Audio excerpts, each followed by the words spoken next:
Hi guys, I hope you're doing good. Thank you for watching my previous videos and make sure you like and subscribe. And I was uploading a video of the action steps yesterday and I couldn't upload it. I don't know, there's a YouTube error apparently. So I hope it comes up soon. And today we're gonna start with the part 2 of the book and let's get into it. And before that, please make sure to like, share and subscribe. And I'm reading your comments and thank you for the positive comments and have a good one. So let's start the book. Okay, part 2. What impacts your emotions? Your mind operates on the famous computing principle GIGO, garbage in, garbage out. if you do if you do ill, speak ill, and think ill, the residue is going to leave you sick. If you do well, speak well, and think well, the outcome is going to be well. Emotions are complex, and a variety of factors influence how you feel. In this section, we'll cover some of the elements affecting what drives your emotions. The good news is you have some control over them. If we exclude spontaneous emotional reactions resulting from your survival mechanism, most of your emotions are self created. They result from the way you interpret thoughts or events.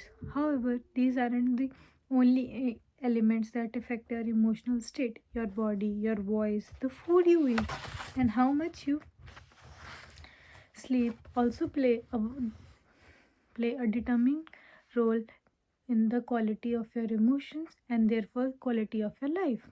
Let's see how each of these elements impact your emotions. So first of all, the impact of sleep on your mood. The quality of your sleep and how much you get it affects your emotional state. You have probably experienced the side effects of sleep deprivation yourself. Perhaps you felt grumpy, unable to concentrate, and listless, or had difficulty dealing with the negative emotions. Sleep deprivation can impact your mood in many different ways. According to a survey performed on people suffering from anxiety or depression, most of the respondents reported receiving less than 6 hours of sleep per night. Sleep deprivation also increases mortality rate. A 2016 study conducted by researchers at non-profit organization RAND Europe estimated people sleeping less than 6 hours per night had a 13% chance of increased mortality rate than people sleeping between 7 or 9 hours. The same studies revealed that lack of sleep costs an estimate 4.11 billion per year to United States economy. Oh my god. So interestingly, sleep deprivation also seems to reduce an individual's ability to enjoy positive experiences. One study shows that little that while people who had enough sleep did experience a positive effect from such experiences, no such effect was generated in people who were sleep deprived. So, guys, your sleep is important. Try to sleep at least 8 hours a day. That's what I do personally. So, these are the steps of how to improve the quality of your sleep. Sorry, and similarly, you can improve the quality of your life by sleeping properly. There are many ways to improve the quality of your sleep. Let's go over some of them.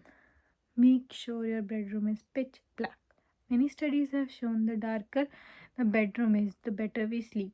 If your room isn't pitch black, we can't.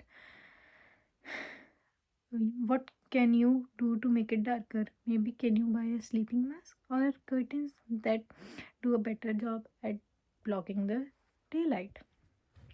Avoid using electronics. This applies to smartphone, tablets, television, and the like. According to Sleep Foundation ORG, studies have shown that even our small electronic devices emit sufficient light to miscus brain and promote wakefulness. As adults, we are subjected to these influences, and our children are particularly susceptible. A 2014 study published in PNAS showed that melatonin, a chemical which helps regulate sleep patterns, was reduced by 50% in participants who read with electronic devices rather than a book. These participants took about 10 minutes longer to fall asleep and lost 10 minutes of deep sleep, also known as REM. Participants also reported feeling less alert in the morning. If your device has a light setting for nighttime use, it may still have a negative impact on your sleep. But just test the night setting and see it makes a difference to your sleep patterns. If absolute if you absolutely have to use electronic devices at night, consider wearing glasses that block blue light they emit. It, it's best it's best to put the glasses on few hours before you go to bed. Do that to all the people who scroll Instagram or Reels or TikTok, anything. You should not do that before your sleep. It reduces the quality of how you sleep. So let's get into the next point. Relax your mind.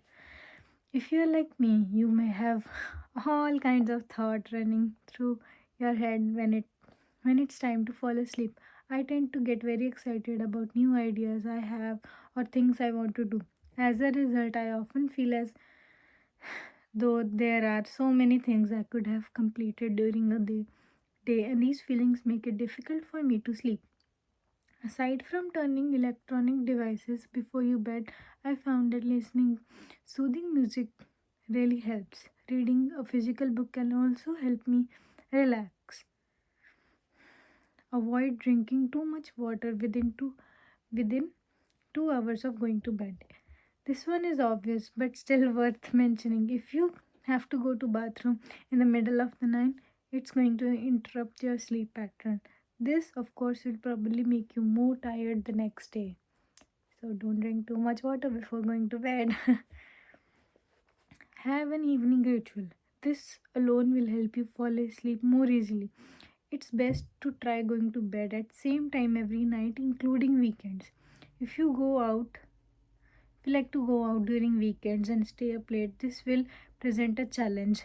But I encourage you to give it a try and see how it goes. An evening ritual will also help you to stay on track with your morning ritual. It will be easier to wake up every day at same time without feeling tired if you have a morning and a nighttime ritual. If you if you go out and stay up late during the weekends, one thing you can do is still wake up as early during the weekdays and have couple of naps throughout the day as necessary.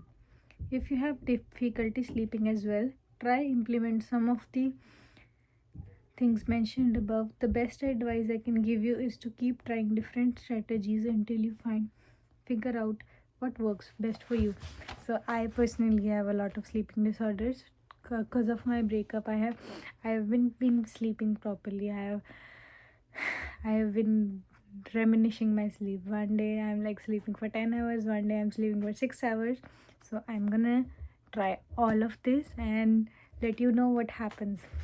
All right, and let's get into the next chapter, using your body to influence your emotions. Our bodies change our minds change our behavior, and our behavior changes our outcomes. Amy Cuddy, social psychologist. Body language and body posture. By changing your body language and your body posture, you can alter the way you feel. When you are confident or happy, you expand your body and make yourself bigger. Have you noticed how men straighten their backs and expand their chest and tighten their stomachs when they see an attractive woman? That's an unconscious behavior designed to show confidence and power. In one of her experiments, Amy Cuddy, a social psychologist at Harvard Business School, showed that participants who adopted high power pose for just 2 minutes display characteristics similar to those of confident and powerful people. More specifically, she noticed the following hormonal changes.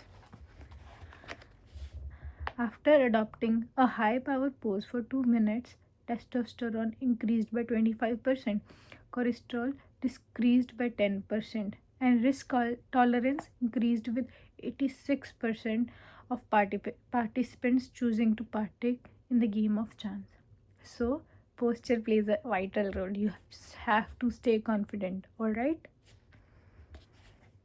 After adopting a low power pose for 2 minutes, testosterone decreased by 10%, cholesterol increased by 15%, and risk tolerance decreased, with only 60% of participants choosing to partake in the game of chance.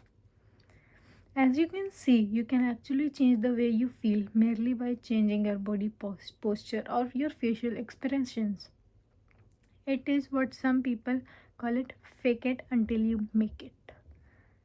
For instance, you can put a smile on your face and to make you feel happier. Conversely, you can negatively affect your mood and even create depression by changing your body posture. David K. Reynolds, in his book Constructive Living, explained how he changed his identity for his alter ego, David Kent, and, and created depressed and suicidal patient. The goal was to be accepted as an anonymous patient into various psychiatric facilities to assess them from inside. Note that he wasn't stimulating depression, he was actually depressed. Psychologist tests proved it. Here is how he created depression. Depression can be created by sitting in a slouched chair, shoulder hunched and head hanging down. Repeat these words over and over. There's nothing anybody can do. No one can help. It's hopeless. I'm helpless. I give up. Shake your head, sigh, cry. In general, act depressed and genuine feeling will follow in time. So this is similar to like whatever you are thinking, you're gonna attract. If you're thinking negative emotions are going to come to you, come to you, come to you. Similarly, you should stay positive. Like the best line is fake it until you make it. Just smile. Just smile. Say you can do it, you can do it. And yes, you will do it. The benefits of exercising. According to Michael Otto, professor of psychology at Boston University, failing to exercise when you feel bad is like explicitly not taking an aspirin when your head hurts. When the time came for David Kent to bring David K. Reynolds back to life, what do you think he needed to do? He needed to change his body position. Easy to say, but hard to do when you're clinically depressed. Of course, he knew that better than anybody else. Still, he had to force himself to become physically active despite not wanting to do so. As he started increasing his physical activity and getting busy, he felt better and better until he fully recovered.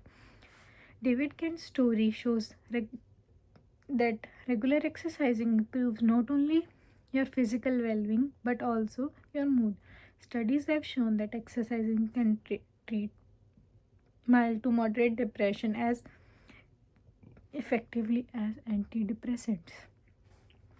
In one study, James Blumenthal, a clinical psychologist at Duke University, assigned sedentary adults with major depressive disorders to one of the four groups: supervised exercise, home based exercise, antidepressant therapy, or a placebo pill. After 4 months, he found that patients in the exercise and the antidepressant group had the highest rate of remission. In conclusion, he stated that exercise has more or less than same effect as antidepressants. So guys, make sure you hit the gym or take a walk. It's gonna help you to come out of those feelings that you have been feeling lately, and this implies to me as well. I will let you know that I'm going on a walk every day for like at least 30 minutes, even if it's minus 14 outside and it's snowing like hell, and I try to go to work.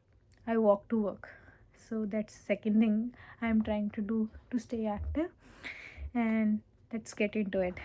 When he followed with the patients a year later, he discovered that people who were still exercising regularly had a lower depression scores than people who only exercise sporadically. Exercise seems to not only help treat depression but also prevent to relapse. So when it comes to mastering your emotion, make sure exercising is part of your toolbox. Fortunately, you don't have to run 10 miles a day to reap the benefit of exercise. Simply walking for 30 minutes 5 days a week can work wonders. According to research published in PLOS Medicine, 2.5 hours moderate exercise a week could add three and a quarter years to a lifespan. Another study of 5,000 people in Denmark showed that individuals who exercised regularly lived 5 to 7 years longer than sedentary counterparts. As for the benefits of exercising on your mood, they are immediate and long term. Professor of Psychology Michael Otto says you usually derive mood enhancement within 5 minutes of partaking in a moderate exercise. And as we have just seen, regularly exercising improves your long term mental health and can be as effective as antidepressant. What about you? What activity are you going to do to take on the on to improve your mental health and physical health? So for me, I'm gonna try to walk every day. So I've been avoiding to hit the gym. I know it. I hit the gym and in the middle of the night after work, so it becomes a little tiring for me. But now from now on, I'll try to go to gym, and I'll try to walk for at least 30 minutes a day. This is my thing. And for sleep patterns, I will try to make a sleep routine, that's so that I can wake up on the time and record videos on time. And that's it for today. Have a good one. I hope you enjoyed it. Make sure to like, share and subscribe, and bye bye. Thank you.